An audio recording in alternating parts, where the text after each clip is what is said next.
Hello, I'm Izzy, and this is my philosophy of education.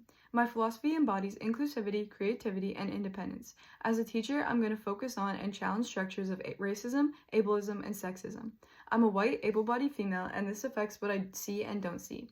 To create an inclusive and safe learning space for my students, I have to ask myself how my identity shapes my perspective. By educating on how racism is structural, not individual, I can promote an inclusive and welcoming classroom. If we are white, we swim with that current, and if we're a person of color, we must swim against it. Senseway and D'Angelo, 2017. I can't assume my experiences reflect my student experiences. I have to ask who is represented, who is missing, who benefits, and who's harmed. My classroom will not treat racism as isolated bad acts. I will teach to recognize patterns, structures, and inequalities. Creative teaching normalizes differences instead of treating them as accommodations. I will use creativity as a pathway to dismantling ableist norms.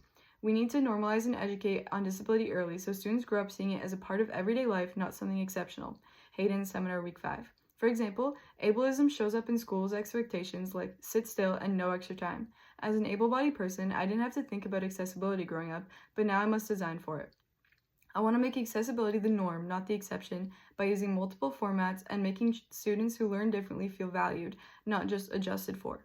Independence is about empowering students to think critically rather than blindly following rules made to privilege certain groups. Because men have so much institutional power and control, they have to be allies in the fight for women's equality.